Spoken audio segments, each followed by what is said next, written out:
Joining us now is Steve Valdez-Simons, who is the Refugee and Migrant Rights Programme Director at Amnesty International UK. Steve, good morning to you. Thank you for joining us so bright and early. Now, this is a very complex problem, isn't it? And there isn't a simple solution. I suppose the first question is, why are we seeing these record numbers in November? Usually we see these high numbers in summer when the weather is a lot milder and warm and the crossings are generally safer. Why are we seeing these numbers now? Well, I think there's two things to say about that. One, in terms of this particular journey, I think we're probably seeing an increase in people, partly, as you say, because of the particular conditions these last few days, but also with a view to the fact that there is a cold and miserable winter ahead for people, and people will no doubt feel that there's a great deal of urgency to try and make these journeys ahead of that, rather than being trapped, for some of them perhaps, in another desperately cold and miserable winter period. But the other thing to be said about it is that we must remember that although the visibility of people coming to this country to seek asylum has increased because the type of journey has significantly changed, so more people take these boats, we are yet to see any particular increase in the number of people who do come to this country to seek asylum, at least until we had the last set of figures at the end of June of this year.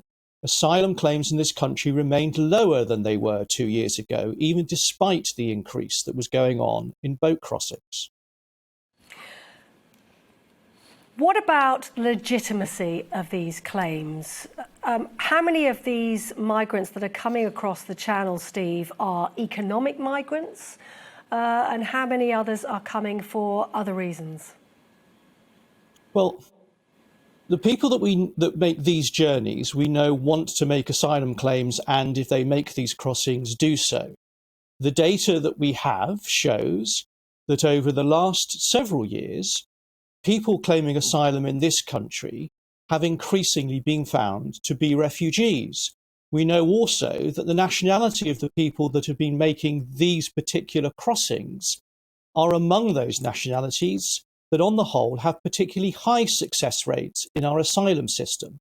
So the best estimate that I can give you is that somewhere around 2/3 of the people who make these crossings, if they are admitted into our system and dealt with, will establish their claims, which shows that on any calculation, a very substantial proportion, a significant majority of the people are refugees. Now, there are all sorts of difficulties with our asylum system, and some people certainly may not have good claims to make. Other people have good claims but struggle to make them for reasons that perhaps we may touch on. I wanted to draw your attention to the front page of the Times today. There's a photo on the front of it. It just shows a crammed dinghy. I can count 17 people on that dinghy there. 4 of them are children. It's quite a distressing image, actually. That dinghy is over full to capacity. Surely, when you see images like this, you must have concerns for these people's safety. Oh, it's desperately distressing, as you say. And of course, every single one of those people is making a journey which potentially could be fatal for them. I mean, let's face it, the waters themselves are extremely cold. Some of the people in those boats probably cannot even swim.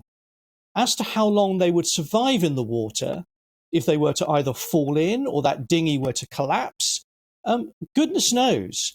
So the dangers are very real. We know that people have died, particularly in recent weeks. A number of people have lost their lives in these waters. So yes, it's desperately concerning, but if the situation continues in which governments on both sides of these waters will not address the immediate needs of the particular people involved, then I'm afraid the only thing that will be left for them are dangerous people who facilitate these journeys and the dangerous journeys themselves.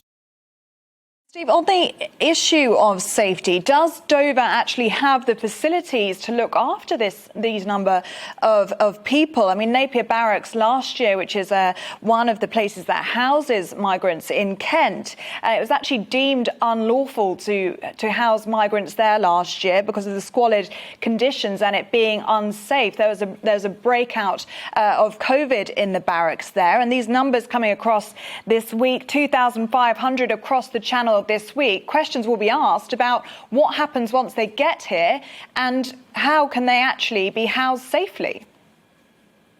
Well, I think the answer to that comes down to where is the political commitment to address this situation.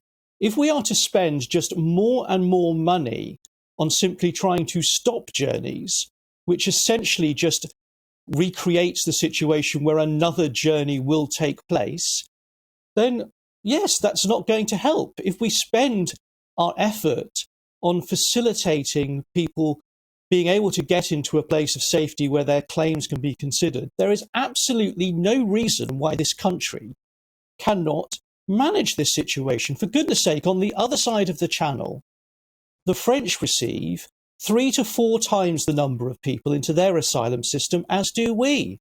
It beggars belief that we cannot manage what is a relatively small situation at our borders compared to many borders elsewhere in the world. Steve, just lastly, what's Amnesty International doing to help the migrants that want to come to the UK filter themselves into the correct immigration system and to stop this dangerous journey, which of course helps line the pockets of people traffickers? Well, can I be absolutely clear? This, if you want to use the word correct, this is the correct system. This is the only system the UK offers. There is no visa available to anybody, nobody whatsoever, to seek to make a journey to this country to claim asylum here. And this country will not admit any claim to asylum unless someone reaches these shores first. That is not a new situation. Saying that illegally crossing the Channel, Amnesty International is saying then this morning via you that illegally crossing the Channel using people traffickers is the correct way to get into the British immigration system. Is that what you're saying? I am saying this. You use the word correct, and I'm saying to you that there is no way that any of these people can access a system that this country provides and authorises. The only thing that is available to people are these journeys, and they are fully entitled in international law to seek asylum, including by crossing borders which governments seek to block.